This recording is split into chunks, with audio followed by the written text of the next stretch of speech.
What's really important to me is the feedback I get from my student painters. When I have somebody that comes to me and says, all I ever wanted to do was be able to paint a picture.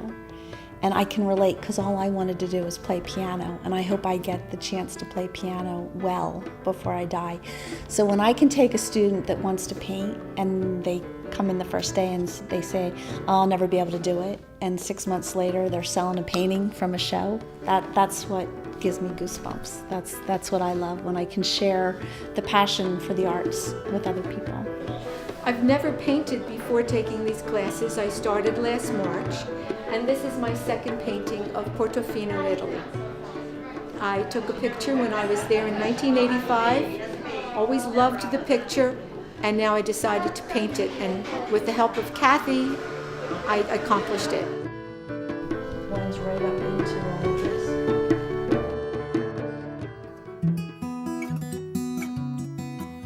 I think the longest ago memory was my father being blind. I was probably 4 or 5 years old. My grandparents said, you know, your dad, he can't see, he has no vision, so he really needs you to explain to him what things look like. That was one of my earliest memories of really studying things, looking closely. My grandparents would say, draw a picture of that ladybug. And as you're drawing the picture, explain to your dad what it looks like, how the head's connected to the body. And they used to tell me, explain the difference between red and orange to your father, and how the apple looks different than the orange. And it was just that early question, you know, what do things look like? Explain textures, explain colors. Kind of seeing the world through my dad's inability to see, you know, and always trying to describe and explain what things look like to me. Colors and textures and shapes, and that's where it started. Watercolor is my very favorite medium. I do a lot of commission work, and if somebody wants an oil painting, I can do that, but watercolor is my favorite. A lot of wannabe artists have found watercolor to be challenging, but it's like anything. There are little tricks and secrets and ways to fix problems and mistakes.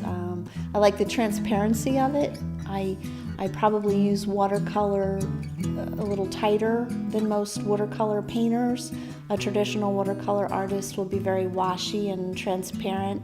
I tend to use my watercolors a little more like an acrylic. So sometimes I may have 6, 7, 8 layers of pigment on there, which confuse people because they think it's acrylic, but it is all watercolor based.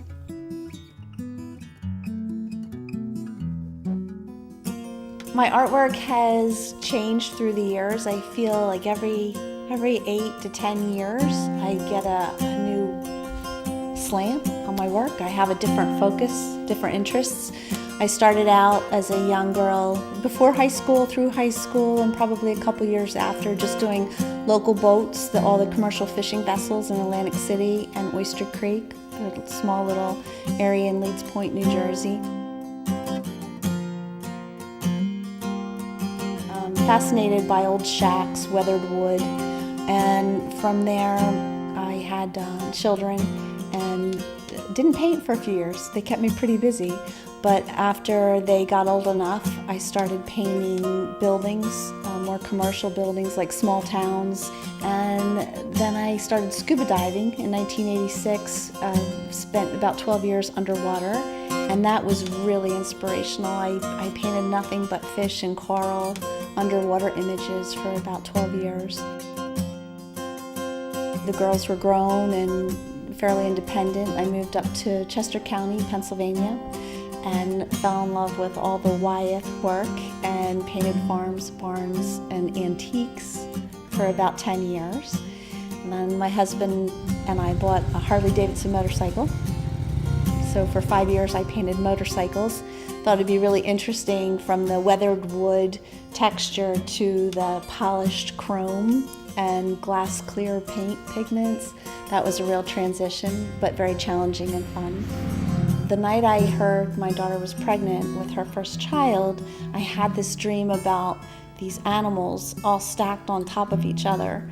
And I remember sitting up in bed and writing turtle, bird, frog, snail. Actually, that's it. And in the morning went down to the studio and sketched it, painted it, took it to a printer. The printer loved it and said, "Can you do more? We'd like to publish your work." So it's just amazing the paths that we lead down, not knowing where we'll go with it. But that started a series called Castillas de Animales, which is Spanish for animal castles. I was very happy to be with Jeff, my husband, and English Pines. We live in the Pines and our last name is English. For 43 years painted, signing my artwork Kathy Johnston, which is my maiden name. And when we married, I decided to start using my new last name. We have a small studio in-house in Sweetwater, New Jersey. I teach pencil, pastel, colored pencil, watercolor, acrylic on canvas.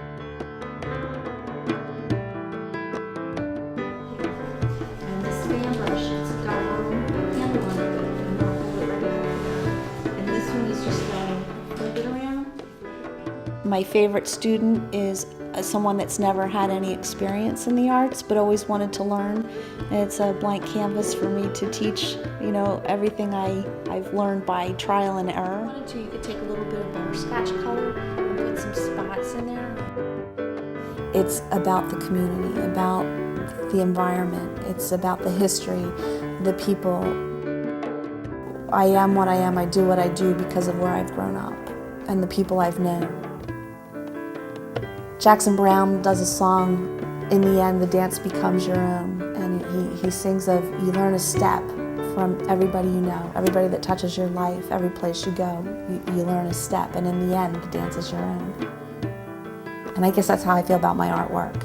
It's a product of having grown up in the Pines and on the shore.